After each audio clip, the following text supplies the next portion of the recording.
Jangan lupa subscribe YouTube channel Metro TV News dan pastikan untuk menyalakan lonceng notifikasinya.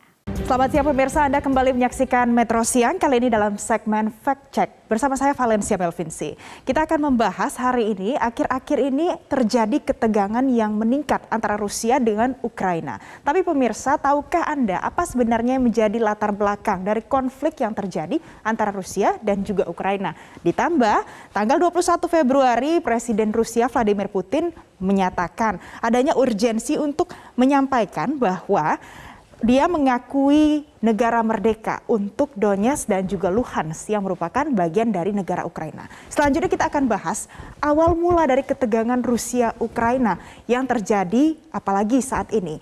Nah, ini merupakan peta dari Rusia, Ukraina, dan juga ini adalah dua daerah yang menjadi daerah konflik yang paling memanas akhir-akhir ini. Jika kita perhatikan di wilayah Rusia ini, pada awalnya Desember atau 2021, Rusia meletakkan banyak sekali artileri dan juga tank serta pasukan di perbatasan antara Rusia dengan Ukraina. Kemudian yang menjadi fokus saat ini adalah daerah yang berkonflik, khususnya di daerah Donbas yang terdiri dari dua daerah, yakni Donetsk dan juga Luhansk. Nah, jika kita perhatikan di sini, ini merupakan daerah yang paling berdekatan dengan Rusia, tapi sampai dengan saat ini negara-negara dan juga pengakuan internasional mengatakan bahwa Donetsk dan juga Luhansk ini masih merupakan bagian dari Ukraina. Sedikit berbeda dari yang disampaikan oleh Putin tanggal 21 Februari yang kemudian memicu terjadinya ketegangan antara dua negara ini. Selanjutnya pemirsa, kita lihat lagi. Dari ketegangan Rusia dan juga Ukraina yang terjadi hari ini, kalau kita tarik lagi mundur ke belakang, pada tahun 2013 sampai dengan 2014, ini tidak hanya sekedar masalah teritori yang diperbincangkan akhir-akhir ini saja. Namun, pada 2013 sampai dengan 2014 ini terjadi satu fenomena internasional yang merupakan aneksasi semenanjung Crimea dilakukan oleh Rusia terhadap Ukraina. Pada saat itu ada Presiden Viktor Yanukovych yang masih menjabat di tahun 2010 sampai dengan 2014. Ia hendak menandatangani asosiasi perjanjian dengan Uni Eropa. Namun kemudian ini dibatalkan dan malah menandatangani perjanjian dengan Moskow. Kemudian ini memiculah aksi protes dari berbagai kalangan masyarakat, khususnya di daerah Crimea, Donetsk dan juga Luhansk, yang kemudian mengakibatkan Viktor Yanukovych digulingkan dari jabatannya sebagai presiden pada saat itu.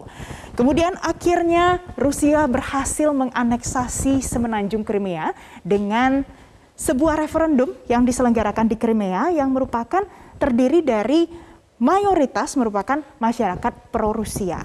Kemudian digantilah Presiden Viktor Yanukovych dengan Petro Poroshenko yang nantinya menandatangani perjanjian asosiasi dengan Uni Eropa.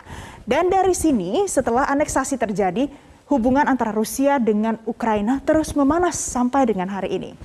Di slide selanjutnya kita lihat lagi, pada saat terjadinya ada ketidaksepakatan, ketidaksepahaman, ini ada perjanjian Minsk 1 dan juga 2 di tahun 2014 dan juga 2015 yang memfasilitasi ketegangan yang terjadi antara Rusia dan juga Ukraina. Diselenggarakan di Minsk, ibu kota dari Belarus, dan di sini ada banyak sekali poin-poin yang disampaikan. Namun pada dasarnya perjanjian ini memfasilitasi kedua negara untuk menyusun tata cara pemilu, kemudian di Luhansk dan juga Donetsk, kemudian rencana integrasi dua wilayah ini, dan selanjutnya manajemen konflik aktual. Berikut di dalamnya diatur tentang gencatan senjata yang dilakukan, dan yang terakhir adalah pembahasan tentang politik, termasuk bagaimana sebenarnya status khusus antara Donetsk dan juga Luhansk, antara Rusia dan juga Ukraina. Namun apa yang terjadi? Perjanjian Minsk ini kemudian disalahartikan ataupun ada dua interpretasi berbeda antara Rusia dengan Ukraina. Rusia menilai perjanjian Minsk memfasilitasi adanya pembahasan terkait dengan status khusus bagi Donetsk dan juga Luhansk. Namun Ukraina menilai perjanjian Minsk memfasilitasi bahwa kedua wilayah ini benar-benar ada di dalam kedaulatan dari Ukraina. Saat ini konfliknya terus terjadi eskalasi. Bagaimana dengan kekuatan militer antara Ukraina dengan juga Rusia? Jika seandainya invasi benar-benar terjadi dan agresi militer benar-benar terjadi. Kita lihat berdasarkan data dari statistik militer Global Firepower. Ini merupakan data terbaru. Di sebelah kanan ini merupakan data dari Ukraina. Ukraina menempati urutan ke-22 dari 140 negara yang memiliki pasukan aktif dan pasukan cadangan sekitar 450.000 pasukan. Jika kita bandingkan dengan Rusia, Rusia merupakan salah satu negara superpower. Menempati urutan kedua dari 140 negara dengan total pasukan aktif 850.000 dan pasukan cadangan 250.000 orang. Kalau kita bandingkan lebih rinci lagi terkait dengan armada militer yang dimiliki, ini sudah pasti Ukraina jauh tertinggal ketimbang Rusia yang menempati peringkat kedua, pemirsa. Selanjutnya kita lihat lagi bagaimana dengan kronologi eskalasi konflik yang terjadi. Sejak Desember 2021 bahkan sampai saat ini di awal tahun 2022. Permasalahan ini semakin memanas pada saat bulan November 2021 Rusia memobilisasi armada militernya ke perbatasan dengan Ukraina. Ada banyak pernyataan yang disampaikan oleh pejabat dari Rusia terkait dengan tidak ada invasi yang dilakukan. Namun mobilisasi armada militer ini dilakukan untuk daerah-daerah yang ada di perbatasan antara Rusia dengan Ukraina. Kemudian ini juga menuai respon dari Presiden Amerika Serikat Joe Biden, dan Biden juga meyakinkan bahwa Presiden Ukraina, Amerika Serikat akan menanggapi dengan tegas jika Rusia menginvasi Ukraina. Selanjutnya pemirsa, kita lihat lagi tidak berakhir pada bulan Januari 2022 saja. Selanjutnya di bulan Januari lebih banyak lagi dinamika yang terjadi antara kedua negara ini. Kita lihat selanjutnya. Ini adalah 24 Januari 2022. Karena untuk menjaga stabilitas alasannya, NATO kemudian menempatkan pasukan dalam keadaan siaga di Eropa Timur. Dan ini juga tentu menuai respon dari Rusia.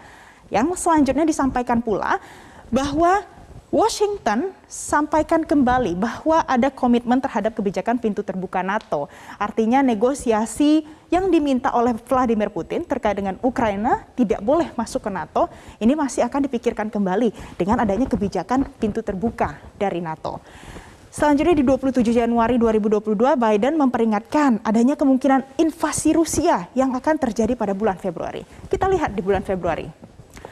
Sebelumnya, dari seluruh dinamika ini, apa yang terjadi ini ada dua respon yang disampaikan dari tindakan yang diambil oleh Amerika Serikat.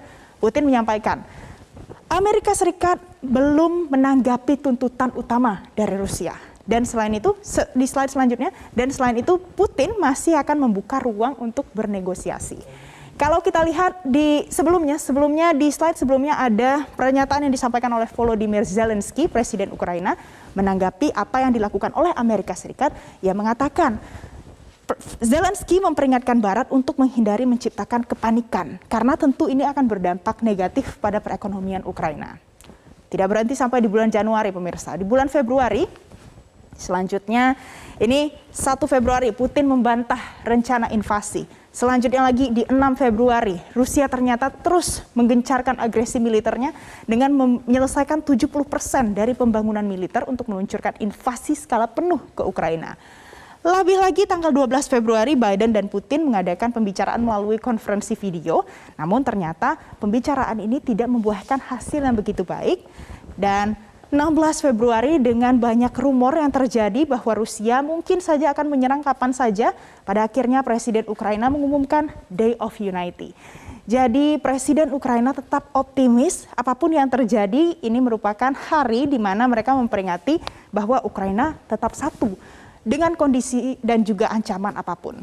Selanjutnya pemirsa, kita akan lihat apa yang disampaikan oleh Vladimir Putin pada tanggal 21 Februari 2022 menanggapi bagaimana dinamika yang terjadi antara Rusia dengan Ukraina, yang akhirnya ia menyatakan satu pernyataan yang sangat penting dan berdampak pada skala internasional. Kita simak bersama. Необходимо принять уже давно назревшее решение. Незамедлительно признать независимость и суверенитет Донецкой Народной Республики и Луганской Народной Республики. Прошу Федеральное собрание Российской Федерации поддержать это решение, а затем и ратифицировать договоры о дружбе и взаимопомощи с обеими республиками. Vladimir Putin menyatakan dukungannya untuk menyatakan bahwa Donetsk dan juga Luhansk sebagai negara yang berdaulat dan juga merdeka. Apa yang terjadi, negara-negara lain mulai dari Amerika Serikat, Uni Eropa, Inggris dan banyak negara lainnya mengecam tindakan Putin ini. Dan ada banyak sanksi yang dijatuhkan atas invasi yang dilakukan. Amerika Serikat dengan tegas menyatakan akan melarang investasi ke Donetsk dan juga Luhansk, ada larangan impor dan juga ekspor, serta larangan transaksi keuangan pemirsa. Selain itu Inggris juga akan memangkas akses perusahaan Rusia ke dolar Amerika Serikat dan juga pound sterling. Dan yang terakhir Uni Eropa memangkas juga akses Rusia ke pasar dan juga modal di Uni Eropa.